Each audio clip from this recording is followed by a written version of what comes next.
మనం భోజనం చేశాక ఏమి చేయకూడదు? భోజనం అయ్యాక చేయకూడని 7 ప్రమాదకరమైన చర్యలు. భోజనం చేయగానే నడకవద్దు. తినగానే 100 అడుగులు నడిస్తే 99 ఏండ్లు జీవిస్తారు అని నానుడి. కానీ అది నిజమా?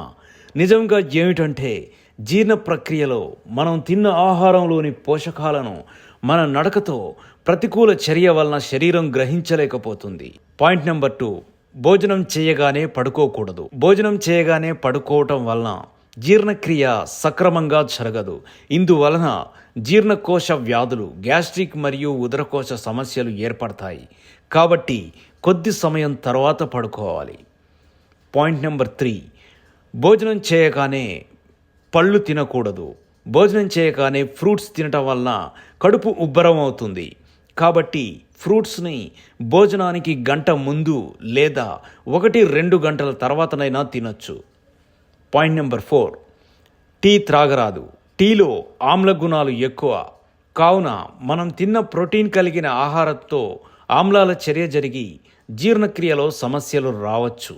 పాయింట్ నెంబర్ 5, నడుము బెల్టు వదులు చేయరాదు.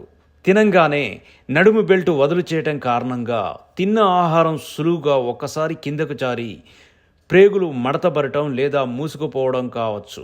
పాయింట్ నెంబర్ 6, స్నానం చేయరాదు. భోజనం తర్వాత స్నానం చేయటం వలన శరీరానికి, కాళ్ళకు, చేతులకు అధిక రక్త ప్రసరణ జరుగుతుంది. అందువల్ల కడుపుకు తక్కువ రక్త ప్రసరణ జరగటం వలన జీర్ణక్రియ మందంగా జరుగుతుంది. జీర్ణకోశ వ్యాధి బారిన పడవచ్చును. పాయింట్ నెంబర్ 7, పొగ తాగరాదు. వైద్య నిపుణులే సలహా కాకుండా డాక్టర్స్ చెప్పేది ఏంటంటే భోజనం చేసిన తర్వాత పొగ తాగటం వలన క్యాన్సర్ వచ్చే అవకాశాలు ఎక్కువ అని. అంటే తర్వాత తాగొచ్చని దీని అర్థం కాదు. ఈ వీడియో మీకు నచ్చితే లైక్ చేయండి, షేర్ చేయండి, సబ్స్క్రైబ్ చేయండి.